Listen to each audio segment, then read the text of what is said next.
All right. Good morning. December 17th, Tuesday, 2024.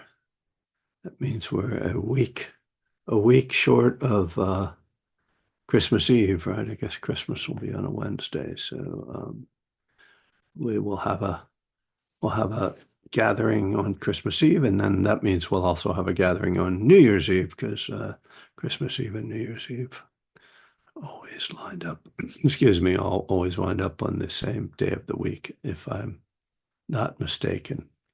And I have been mistaken about some things in my life, although there's no record of it. So um, we will start with a period of about 20 minutes of meditation, and then there will be talking. Although there will be some talking during the meditation as well. So, but let's get started. Just settling in, whatever supports you in sitting and being mindful. You can close your eyes or just lower your gaze. Certainly no reason to look at me during the meditation.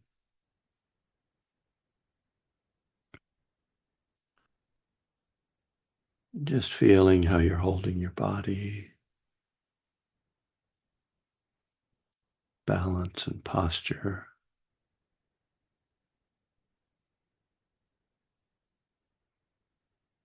You might take some longer or slower breaths.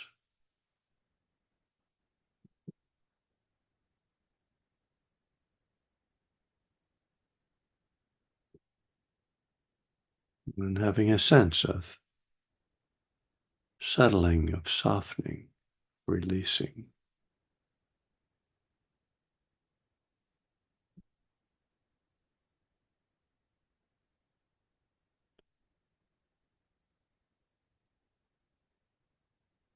Can you feel your body sitting?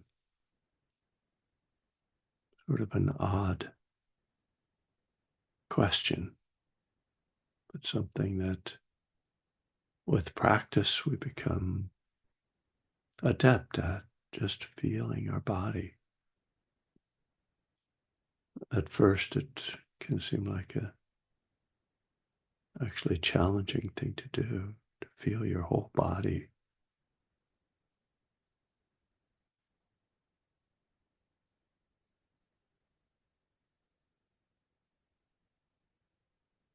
When we're able to do that, we can recognize that there are many different sensations happening at once.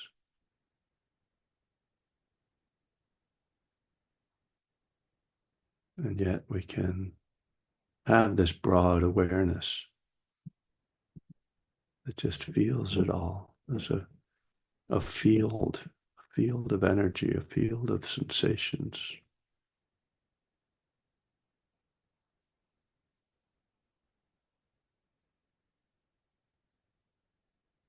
In the center of that field is the breath.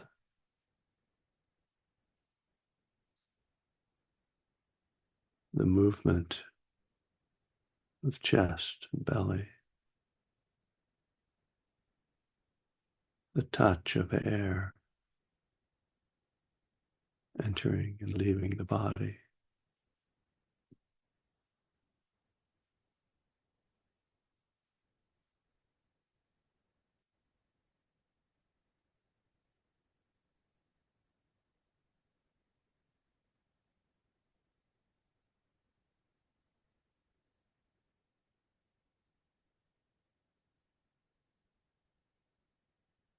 Our practice, in some ways, is one of attuning to more and more subtle experiences. So just feeling the body and feeling the breath is the beginning of this process. These are experiences that we don't ordinarily pay attention to. There is a certain subtlety to them.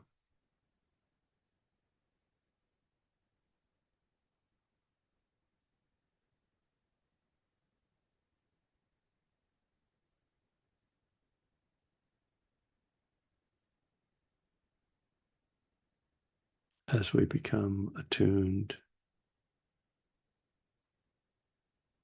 to the body, to the physical sensations,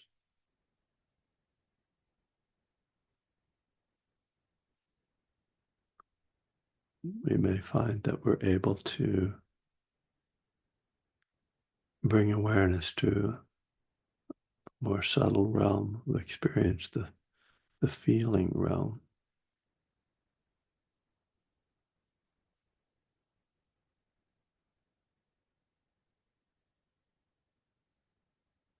The feelings manifest in different ways. Their most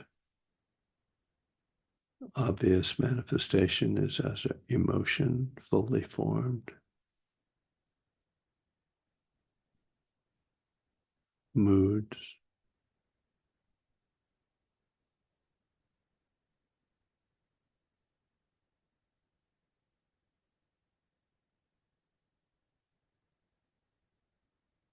we see that there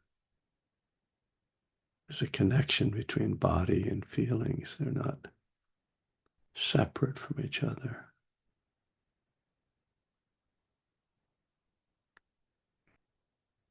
Feelings have a physical component. There's another component we can call emotional, but it doesn't necessarily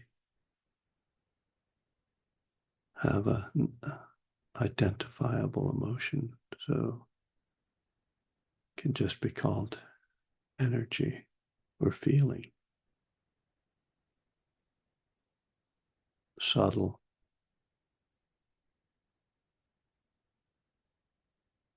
something we ordinarily ignore or turn away from.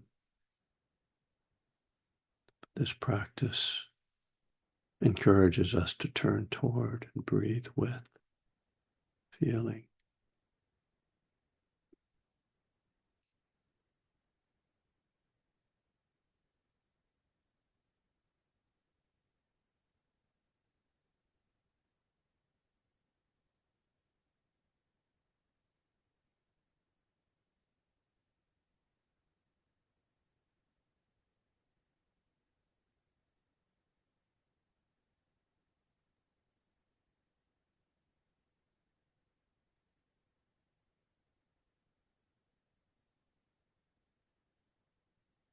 And then the realm of thought is also an area for us to bring awareness to.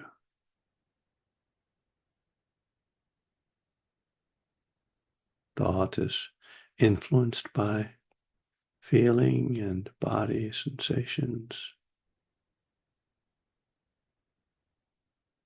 but it is separate from them, exists in a different realm, mental realm.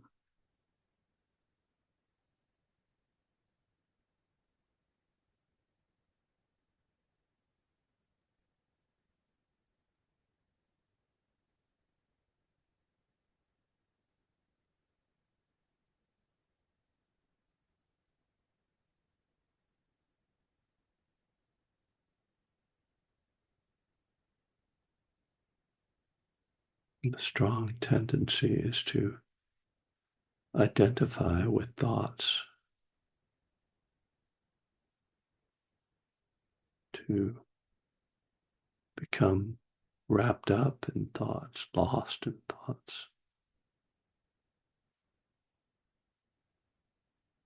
So a vital part of our practice is noticing that, and when we can, letting go. And for this, we can then return to the breath, to the body, to the feeling realm, the nonverbal realm.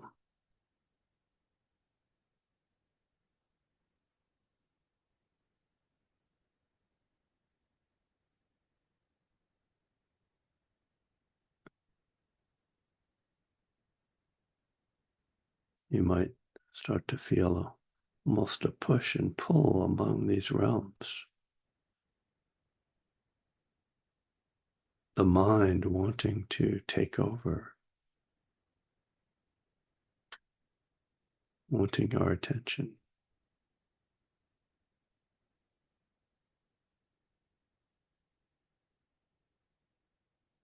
Feelings,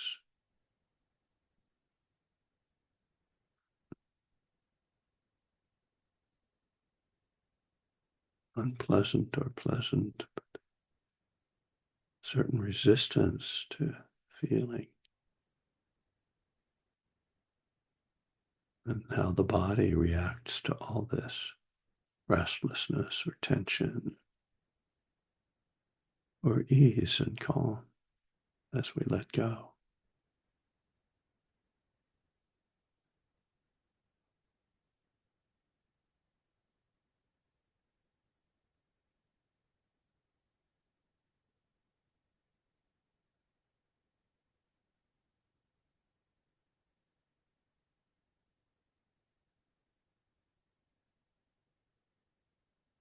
We try to bring a quality of openness and acceptance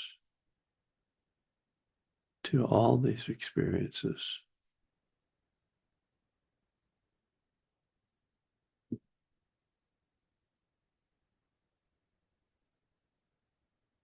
And interest and attention to the connections.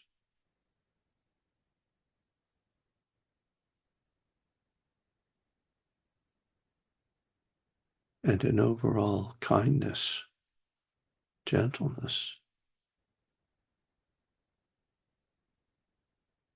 so that we aren't pushing ourselves or grading ourselves, judging ourselves, but bringing a kindness that understands that this mind-body process is inherently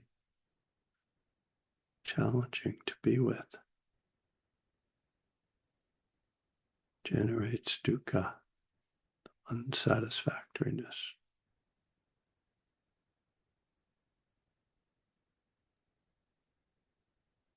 So we want to be gentle with ourselves. We see the damage we do ourselves. We push or judge or berate. We don't deserve that. We don't need that. Unnecessary. Accomplishes nothing. So the breath is breathed with kindness, this softness, with ease.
right.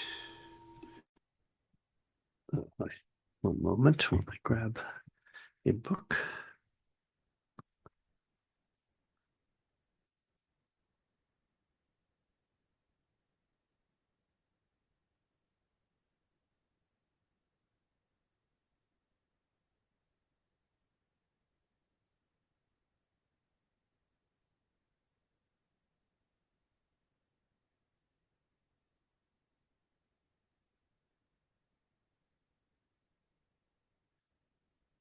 Well, I hope everyone is well this morning, or this whatever time of day it might be for you. Last week I was talking a little bit about a sort of contradictory, seemingly contradictory teaching that I had read in this book called Why We Meditate by Dan Goleman and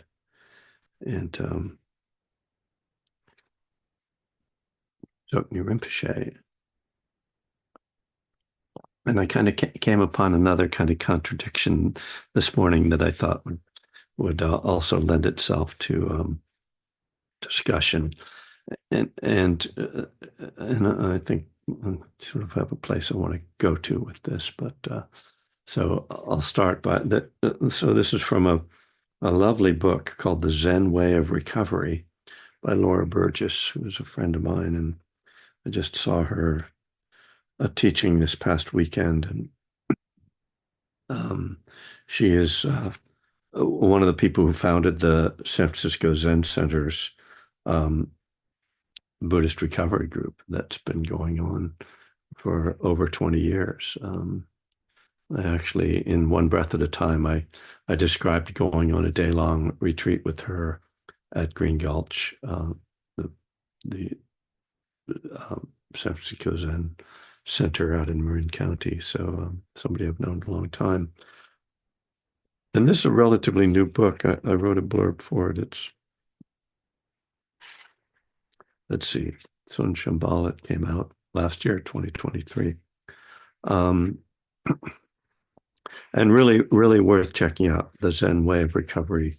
And her name is Laura. I will put her name in here because that's Burgess. And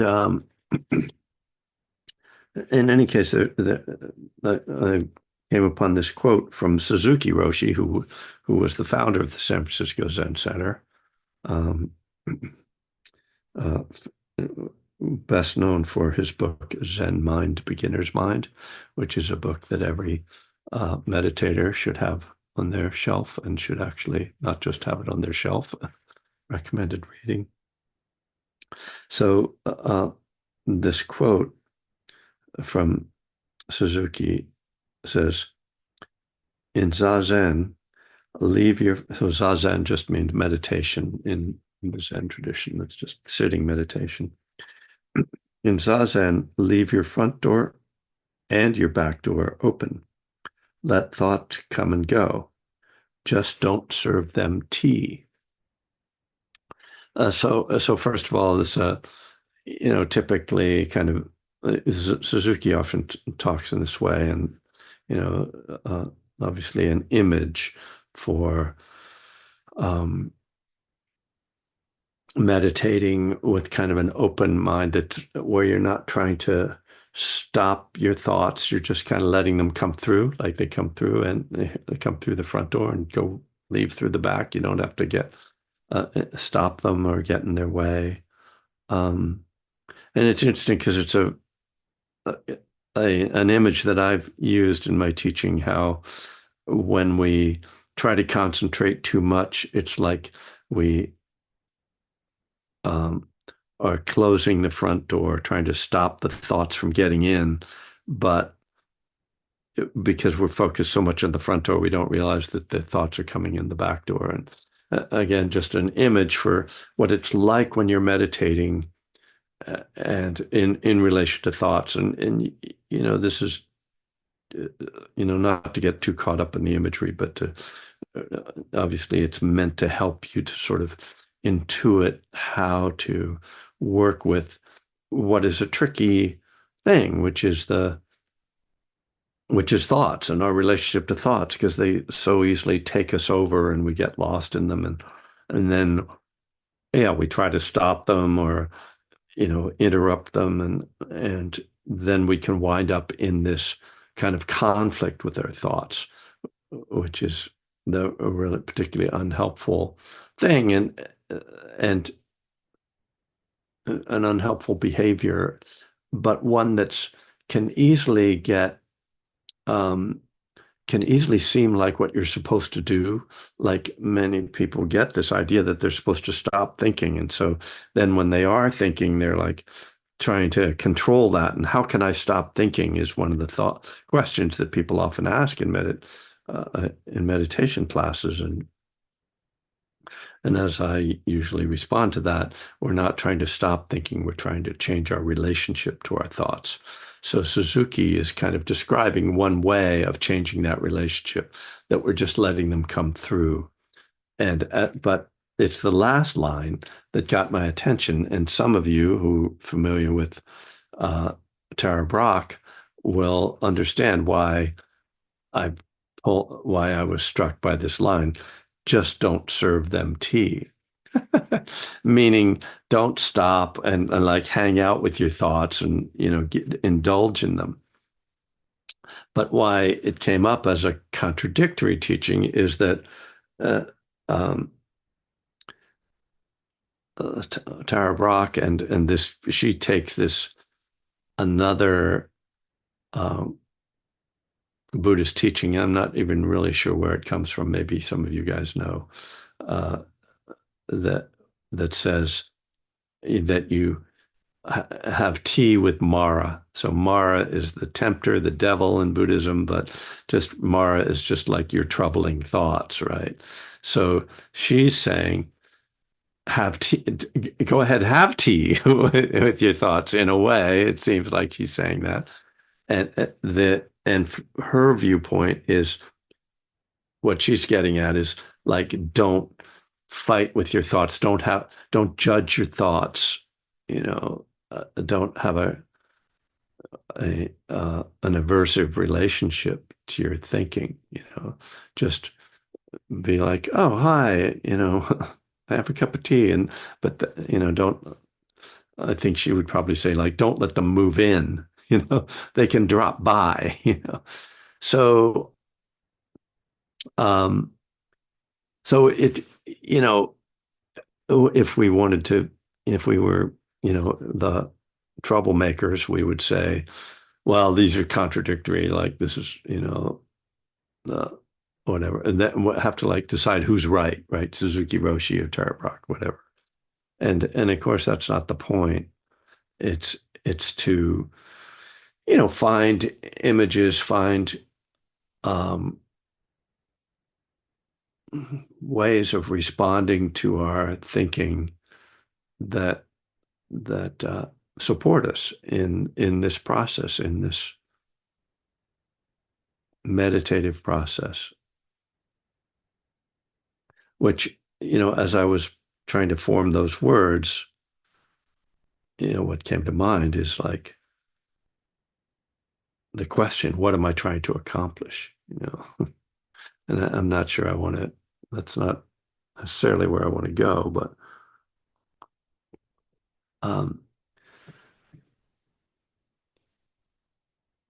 and so I don't think either of these teachings is right or wrong. I think they both have their values and and it's just a question of which one clicks for you, which one, when you hear it, like you go, yeah, right, that's helpful. And I think particularly with the Tara Brach one, you would probably want to read what she says about that, what she's taught, what she means by that. But where I get to with this, because although I have used this imagery a little bit, I I go to more, I think, simpler and more direct uh, ways of talking about these things, which aren't so much using imagery, and so that the what's important to me, or the way that I kind of work with my mental experience, is to see whether there is aversion there or grasping.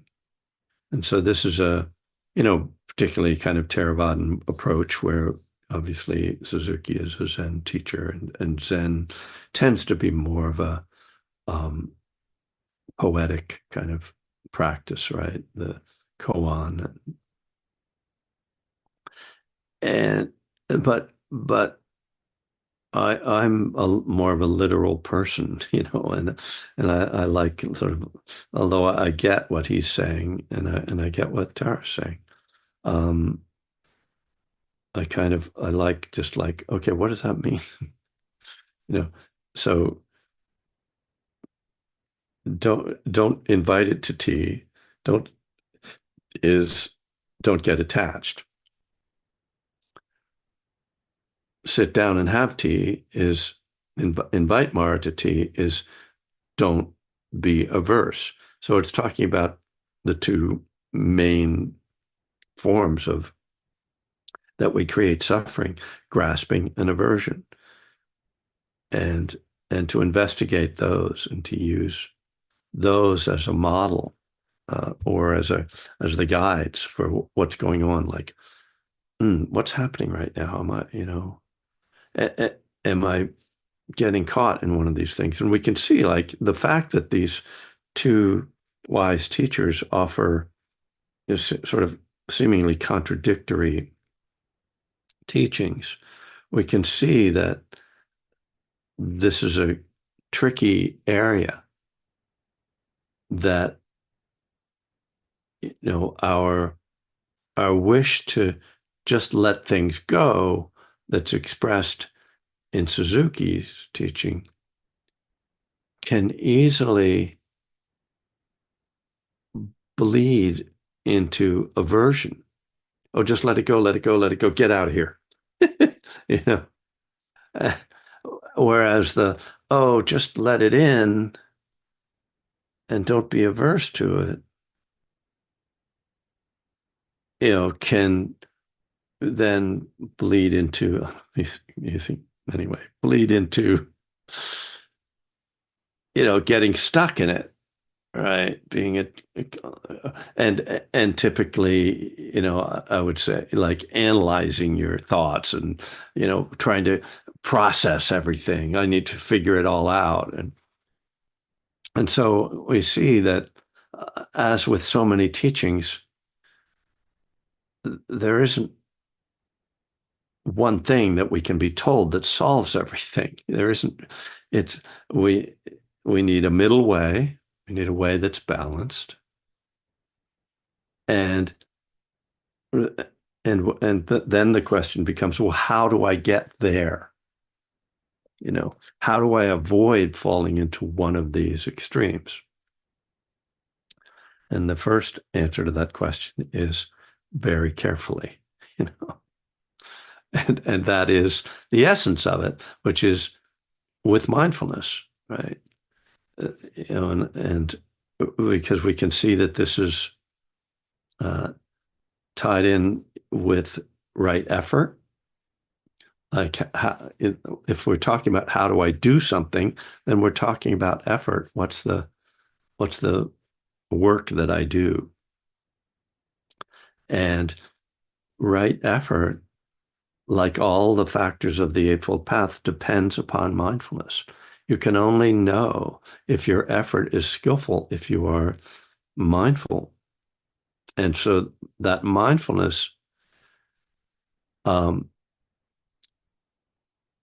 needs to be attuned on several levels. It needs to be attuned on the felt level. How does this feel? Because that really kind of tells you if there's a grasping or if there's an aversion.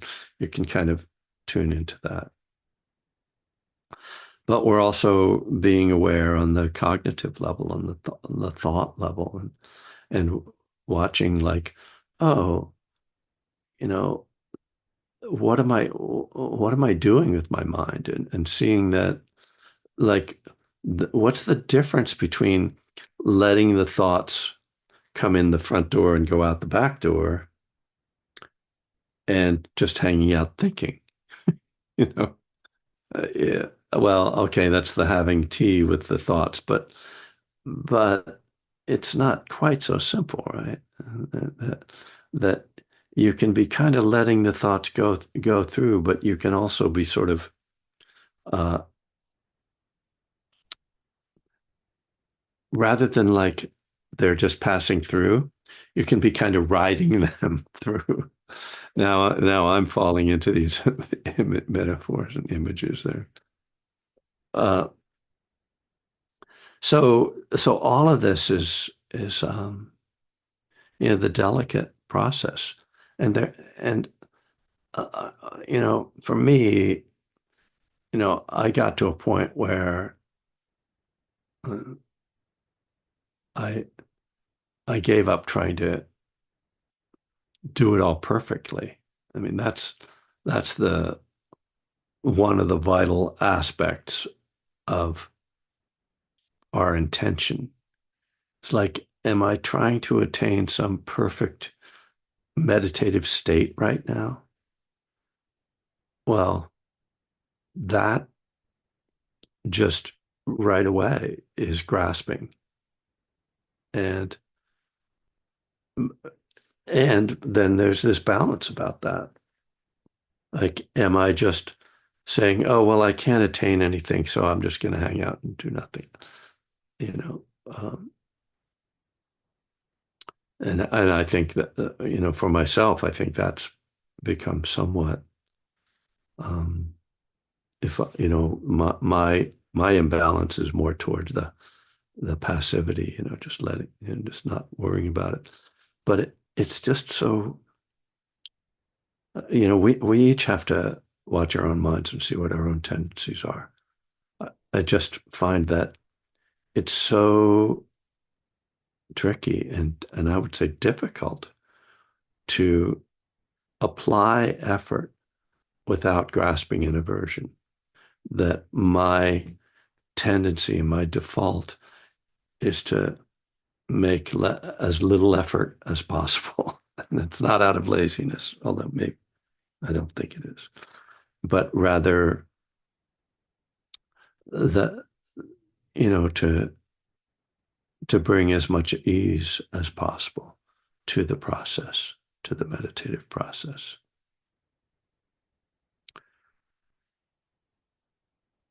When just to bring in a third factor of the Eightfold Path, I've talked about mindfulness and effort. This third factor, intention, right intention. I think that the the blending of these three is really key to how we meditate. Um, and and so right intention has three elements to it. The first of them is the intention to let go.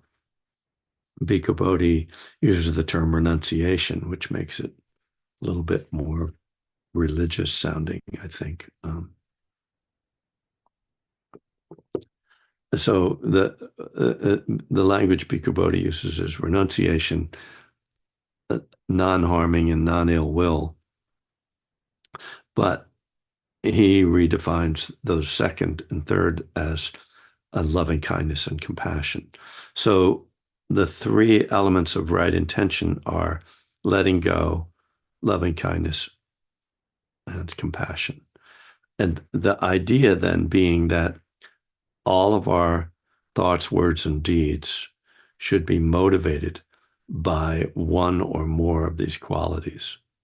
And so when things go wrong, we can kind of reverse engineer. How did I get here? Well, I was either grasping or I was, you know, angry or resentful, aversive. Um, and so so this then points to why I really incline towards as little striving in my meditation as possible, because the first aspect of right intention is letting go. And how do you make an effort that's, you know, that involves letting go? Like those two things, seem contradictory. Effort seems to be about making something happen. So this is the great challenge of meditation to me, is is making an effort to let go. And that's why it has to be a very subtle effort, and why we have to be very careful and watch what we're doing. Because of course, if you are meditating, why would you sit down to meditate if you didn't have some wish to alter things, to control things, to do something, to make something happen? So that's right away, the fact that we're meditating, you know, tends to mean that there is some efforting, and that there's some desire, that there's some wanting. Um, so we're always playing with this edge here, you know, to watch that. And that's where the mindfulness is so vital. Um, and so this is why we can get these apparently contradictory teachings about having tea with your thoughts or with Mara. Should I have tea, or should I, not have tea? You know, uh, there isn't an answer, right? You're the only one who can know that in a given moment. And maybe halfway through the tea, you realize, oh, shouldn't have made that tea. Or else you're like, oh man, I really should have, they're gone. And you're like, oh, I should have invited them for tea. I missed out.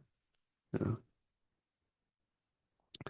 So striving for perfection is, uh, another way to create suffering. And yet, doing nothing is also a way to suffering. So, um, part of, I think, what I'm trying to do for you guys is, I guess, model how to deal with these kind of contradictions that we run into in the Dharma and in teachings, and recognize that we all want definitive answers to spiritual questions, and to see like those aren't really coming. In fact, I am particularly distrustful of definitive answers to spiritual questions, um, and I don't trust them. But and so we have to, investigate, inquire, look into these kind of contradictions, and try to have some way of resolving them. Uh, and again, this is, I think, why I find that the Eightfold Path, particularly the Four Noble Truths, and particularly the Eightfold Path, and understanding all the elements of the Eightfold Path, is the closest thing to a definitive answer we can get to spiritual questions. It's not that it gives us answers; it gives us the tools to find uh, skillful moment by moment responses to the spiritual questions that arise. Um, and I think,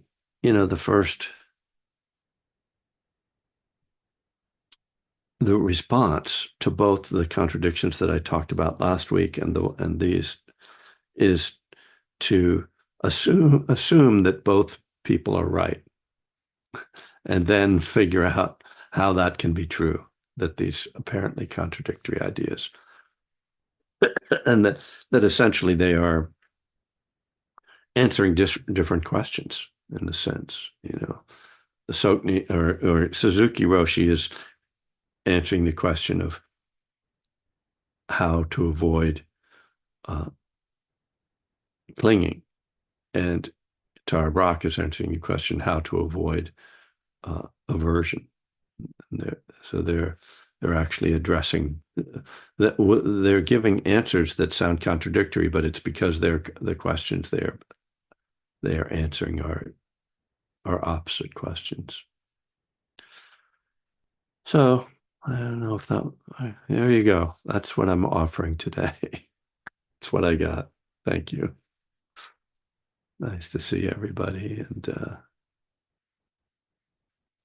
thank you, Monica, for if anybody spends their time reading all the chat, then they won't have time to listen to my talk. But sometimes that might be, your preference. So, but I will say that what I'm seeing in the chat there at the end, there's my new book, Sought Through Meditation, that's nice, and there. One of the things that I created with that book was some guided meditations, and I had a hard time finding them on my website today. So, just for your benefit, I'm going to put a link in to that page. Um, so on my website, on the page that describes the book, there's a little link. The book contains a collection of guided meditations. Here is the page with links to audio versions of these. So I was trying to find it for someone else this morning, and here is. Let me just make sure this is going to everyone. So if you want, just these are like full, the short and longer meditations. There's a bunch of them on that page, and I hope that page is working. Let's see what's there. Yeah, there's a 20-minute, there's a 6-minute, there's a 10-minute, there's a bunch of them, and there's mindfulness, there's noting, there's mindfulness of breathing, there's sweeping, metta. There's a couple of different metta ones, a forgiveness one. So hope that's helpful for people. And as oh yeah, as Monica dropped in, that you're also able to offer me Dana. Anyway, people, question, hands are up. Let's see, Deborah, go ahead. You're still muted. Okay, thank you. I love the chat. Love the Dharma talk. I think they're answering two different questions. Um, uh, it's the difference between the all caps thought and the little thoughts. Yeah, Yeah, you got yeah, to have those thoughts going in and out. And sometimes when you have that big all caps thought, then you offer tea, and that's when Tara says, do rain. yeah, And you yeah, investigate.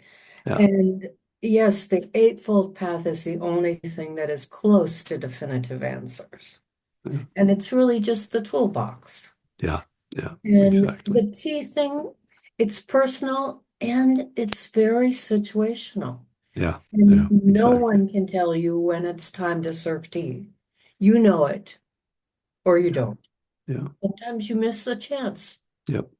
Maybe it comes around again, maybe not. You're lucky if you can know. Okay, that's it. Thank you very much. Okay, good summation. Thank you, Deborah. That's great. Hello, John. Hey, Kevin. So, question, this is sort of a technical question, I guess. You can have a technical question about meditation. Sure. But so, you know, listening to you today and starting the practice, I'm sitting in a upright posture and relaxed and listening to your voice and kind of going through the different things. And all of a sudden, I get like a pain in my shoulder. Mhm. And I'm like, well, wait a minute, I'm prepared for thoughts rambling through my head and, dozing off and all sorts of things. But I don't think in the process of doing this, I've sort of felt like a pain. And Oh, too bad. what, You're missing something out. to look forward to. Yeah, I'm missing out. Exactly. So I was just curious, what, I mean, I can sort of assume some things I can do, but I'd be interested to hear, from Well, a physical pain is, practitioner at length about. yeah, no, physical pain I find to be one of the most helpful uh, foci, things to pay attention to and to work with, because you immediately can recognize that there's aversion to it.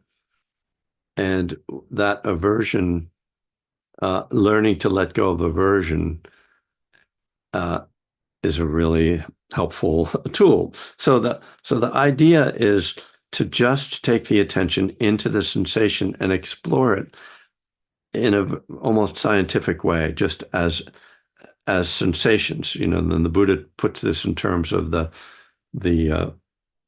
four elements: earth, air, fire, water. So earth element is the heaviness or density of some sensation. Fire element is the heat or the temperature of it. Air element is the movement aspect, and water element is the cohesion and fluid aspect of it.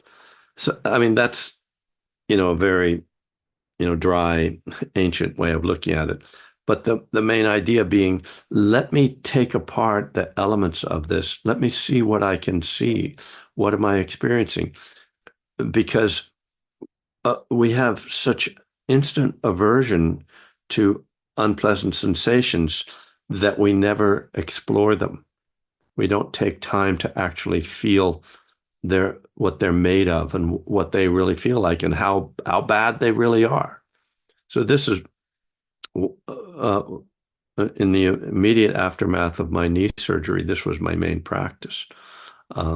Was just bringing attention into my knee and relaxing and allowing it to be there and seeing, how bad is that, you know?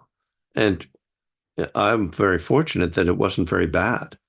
But you know, when I used to meditate with my legs crossed, my knees would burn. Actually, I had much more knee pain in meditation than I did after knee surgery, which is interesting. Um, but I learned to just pay attention to it and see that when I relaxed and investigated it rather than when I tensed and tried to get away from it, that when I relaxed and investigated, that it became much less painful, actually, and much less of a problem. It was manageable up to a point. And then there would be a point where I'd go, oh, now I need to move my leg. And then I would mindfully move it. And then I would feel the subsiding of the sensation. And it'd be very interesting because there's like, oh, this is pleasure. That the end of pain is pleasure. Uh, and, so it's really a rich area for investigation. So first thing we want to do then is like, oh, I'm feeling this sensation. Where is it? What's it feel like? And so you also immediately see the what we call impermanence, but that's not a good word for the unstable nature of sensation. It's not solid, the non-solid nature of sensation. Again, we react to it as if it were a thing, a solid thing. But when we investigate it, we see that it's in constant motion, throbbing, pulsing, moving, growing, shrinking, and it's like, wow, it can be very interesting. Um, and at a certain point, you say, okay, this isn't really manageable, perhaps, and you change your posture. Now, on a practical level, typically, if there is back pain, in meditation, it means that you're not sitting in a fully aligned posture. You're probably tipping forward or to one side or the other or back, because if you lean back, you strain certain parts of the back. If you lean forward, particularly, I had this experience a lot on retreats because I typically, when I'm meditating for long periods, my head tilts forward and I start to pull on the muscles in my upper back, and you start to have sensations from that. So it's also something you can do, not to just say, oh, well, I've got back pain, too bad, but to, work on your posture a little bit and just notice when you're more aligned. And because when you're aligned, then everything just the weight of your head, because it's really the problem is your head, like as it is so often. It's the weight of your head pulling that causes the problem on the back. And so when your head is aligned with your shoulders and your spine and your hips, then the weight winds up down in your butt, right? Which is like a nice place. It's got plenty of flesh to just hold it, right? Although that'll start to hurt too after a while, but that's only after hours of meditation. So, the painful butt. Thanks, Kevin. That was very You're helpful. welcome. All right. All right. We're going to keep going. It's 11:05, but Forrest, go ahead. Nice to see you again. Can you hear me all right? I can. Yeah. First, just to express my gratitude for these Tuesday discourses. I very much enjoy them. My thoughts when during your discourse discussing this is a place that my mind often goes in meditation. In the question of, was Siddhartha craving enlightenment? Mm-hmm. And, I end up kind of the best of the place is just it's kind of a paradox and just not trying to figure it out. So just wonder if you'd comment on that at all. Well, certainly, if we read the texts about how he describes his own journey, it's clear that early on in the process, that's exactly what was happening, and that was what caused him so much trouble. That he was striving so hard that he almost killed himself. He almost starved himself to death, thinking that that was a way to become enlightened. And it was indeed, when he let go of that striving, that he has the breakthrough. So yes, the Buddha, Siddhartha was striving for enlightenment, and when he let go, that's when he became the Buddha in this, simplest terms. But that's how the story plays out. Yeah. What I do get from that story is that if he hadn't been striving, he wouldn't have been able to let go. And indeed, he built up a tremendous amount of concentration and, inner strength in that striving, no doubt. And so this is, again, one of the contradictions we're faced with, that, well, I think that the contradiction is apparent, that we need to make effort, and yet if we're efforting in an unskillful way, it gets in the way. But, there is this heroic effort that can have heroic results potentially. We don't, that's not really the way the Dharma is offered in Western lay settings at this point in history. But when I started to practice 43, 44 years ago, there was much more of that kind of imagery and presentation of practice as a heroic, the term the warrior's path, that was much more of the way it was offered. But a lot of Dharma teachers saw that most Westerners turned that into a way to create suffering for themselves. Nonetheless, if you look at a monastic lifestyle, they're trying to mimic that kind of balance between wholehearted effort that does not have grasping in it. And, it's a lot, it's a big commitment. Yeah. Oh, good question. All right. Jimmy D to wrap it up.